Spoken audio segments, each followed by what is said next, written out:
Here we are again. I didn't rub out the pastel lines. I normally leave those until the very end. I just built it up a tiny bit more. What I'm going to go on to next then is just to get in the key wall, which comes, I always sort of, the tallest part or the widest part of the key wall, I always have it around the same width as the tallest part of the tallest buildings, not the spire. So roughly speaking, roughly this is what I do with my hand. Like, see, I'm just measuring it. No rulers, no protractors, nothing. And I just put in a loose mark there.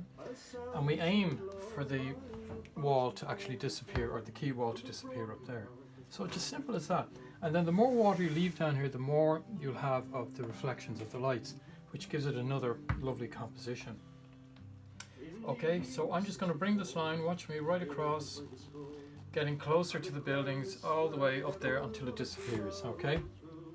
Just like so with the pastel, and whatever you want to use, your brush, a little colour if you want, and that's fine. I'm glad, I'm happy with that depth of it. And then we're going to use our brush again to get this. We want the key wall over here, just the edge of it, so we want it at the same level, because we don't want the key wall down here, it won't look right, it'll give it slightly off balance. So I'm just stopping my finger there on this, see, to get the measurement. It holds it in place, and when I move it over to the other side of the canvas, I'm going to get the exact distance again, and that's it there. Okay, so that line balances up with this, and all we do then is we just bring this out. It's the edge of the key wall, and it's going to come out on a little slant like that to make it slightly different, and we will colour all of that in, the whole base of this and this, shortly. But before we do that, since I dry them, you know the way the pastel colours, the acrylic colours dry very pastel-y, and they become, when you blend them like that, they sort of lose their vibrancy. So what I want to do is I want to bring a little more white in here to build this, because I want this really light source here and a little more pink. So I'm going to go back to the mixture I had here, okay, with the white and the blue, okay, and you'll see the difference now because they're thoroughly dry. I'm mixing the two of those together because I want to get a little more colour into this, a little more of that, as if somebody has switched on a light here. And I'm going to apply it like that first. Can you see that? Then watch what I'm going to do, look. I'm going to turn it upside down because I have the buildings in, but I don't want to paint over the buildings, I just want to paint around them. So what the colour that I've put on there with the brush, I'm going to bring it in to the profile of the building like that, okay? Because I want the light emanating as if it's just coming up from behind the building, okay? And we have it like that, and we could have painted over the building, but I just like the tone of the building at the moment with the purples in it and the blue underneath. I'll just turn it back so as you can see the idea. Can you see the idea? Okay, good. And then we're going to put a little more up here to spread that lightness up there, okay? A little more up there, and a little more just in here. Doesn't matter, like if you hit the building, we'll just use your dioxazine wash down to go over it. I'm just trying to avoid that because, as I said, the tone is lovely now for that. Okay, we're going out there like that. A little bit more up there just to get this sense of, wow, look at this radiant light appearing. Because we want this will be reflected in the Liffey as well, in the water down here. And as I said before, and I keep saying, the developing of painting is all about adding and subtracting. So we might even make this brighter as we go along, okay? We might. Then I want to go back to the pink, because I think the pink needs to be a bit more pink. Okay, here we go again. Pinky, pinky. Okay, might be too much on the brush, so just take it off there, because we don't want it. We want these subtle colours, okay? You're watching, then go for the pink area where we were. Just put it on like that. Yeah, I think this is what we need. Clean off your brush gently. You don't have to clean it off completely. I'm using a smaller one now because, I'm sort of in an enclosed area. The bigger brush, I'm afraid it might mark the building. So I'm just using the smaller brush to get the effect. Yep, this is what I'm looking for now. You see, this is the way it goes. You just keep adding as you go along and just blend it out. Okay, not too much. A nice little blast of pink there in the sky. Just adds another little colour composition to the sky. Okay, lovely little blast there. A little bit on my brush again, just put it on there. A little bit of pink, probably too much, probably all mixed pink there, but we just go over it with the mixture. It'll all disappear, don't worry, eventually. Okay, can you see that? And maybe a little bit up there, just to bring it across there so it's not too confined in that area there. Going back a little bit into the light source area. Okay, because that makes it more subtle as well and more diaphanous and transparent and all the usual. Okay, can you see that? Okay, that's perfect. Now that's all we want there. And then we're going to clean off that pink, because I know it's drying very quickly here. It's quite warm in the studio today. It's a lovely day out. And we're going back for our light blue again, mixed with the white. Because I just think it needs to be brought up again now because of the pink. But this is what it's all about. And what do? Upside down. You don't have to stand on your head. You can just turn the painting upside down. If you can stand on your head and paint, I think somebody needs you somewhere. There's a job waiting for you. But for us here, I think we'll just stick to turning the painting upside down. Okay. Maybe in a circus, no? I don't know really. Okay, there we go again. Now the light source is beginning to become a light source. And we just blend that out there, okay? All the way out there like that. Into the pink.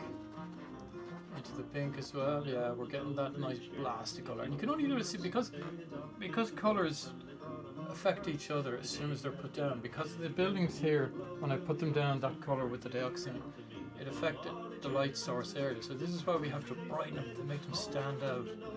And all this is called simultaneous contrast, when colours side by side have different effects on other colours.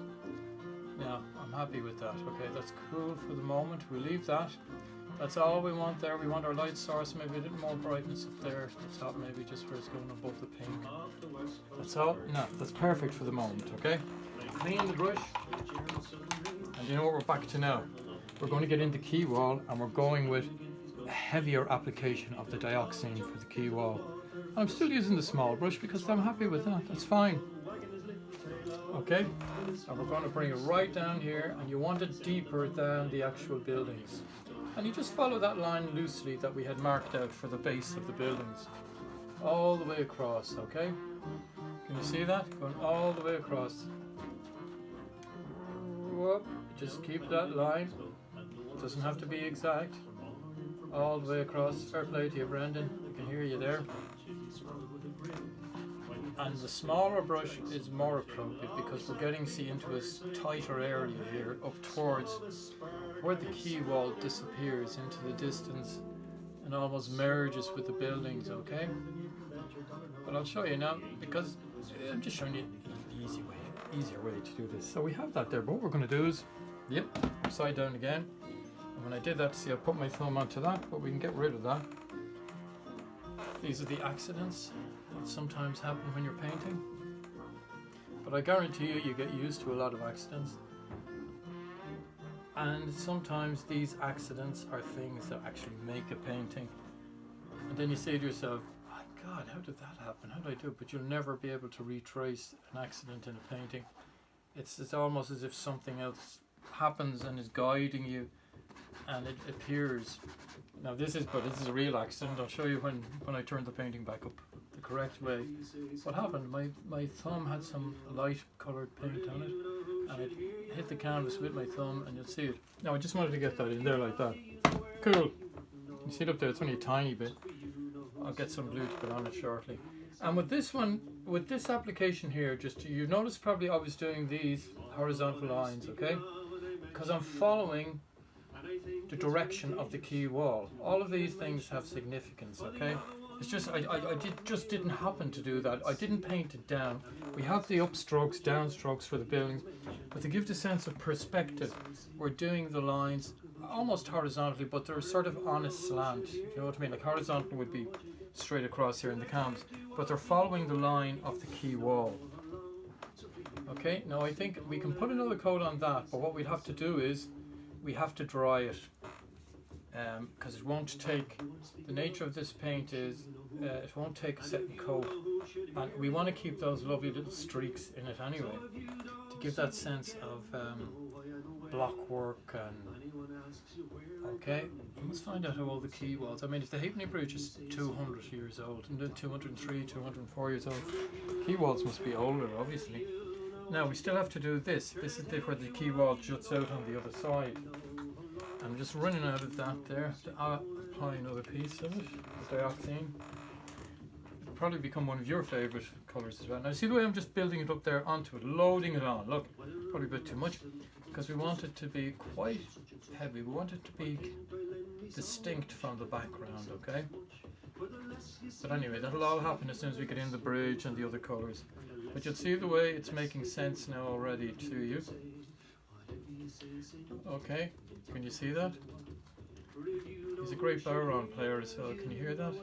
That's himself singing and accompanying himself with the Baron. And I think they use the same method to tighten Barons, the same as the way we would tighten a canvas. They just moisten the back of it, and then due to a thing called osmosis, which is in botany, I think it's a term used in botany, or maybe it's used in other forms of science, I don't know. It absorbs the moisture, and then it contracts when it dries out, and that's how it tightens, okay? Same idea with the canvas. Don't know, Brendan can correct me, but I thought the Baron is the same. Now with this one here, we're going to use our downstrokes, because this is in a different direction, okay? Downstrokes here, because that's not going off. This is just standing out in front of us, whereas this is going off into the distance. Can you see the idea? There's almost a rush of brush strokes there. Now we have that, okay? Now what we're going to do is, before we do any more, is we're going back to our bigger brush, bigger square, where I have it here.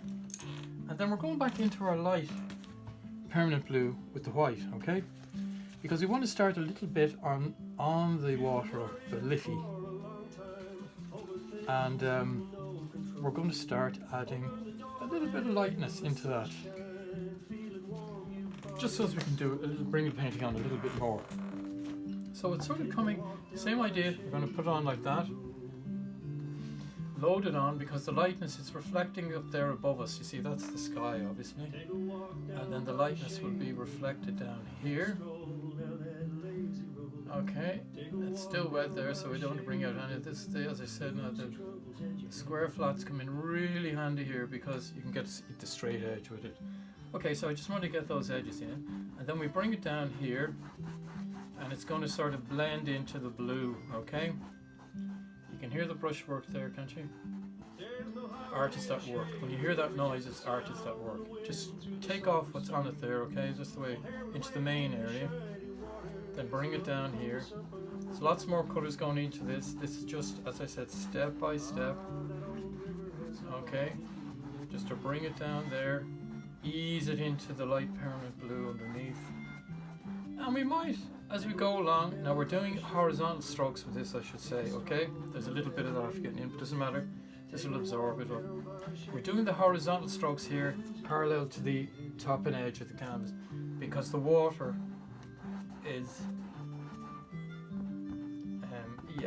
we want the surface of the water, because we're going to have our reflections going vertical, okay?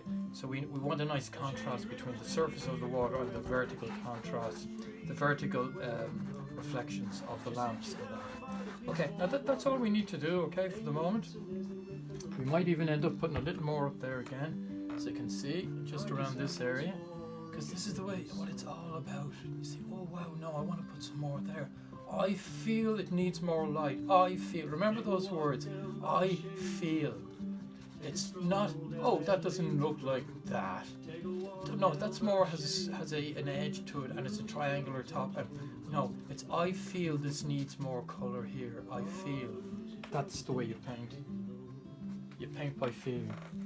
Okay, now I think that's fine, but what we have to do is we have to dry it again. So I'll listen to Brendan while I'm drying it. I'll be back to you in a few minutes again. Thank you.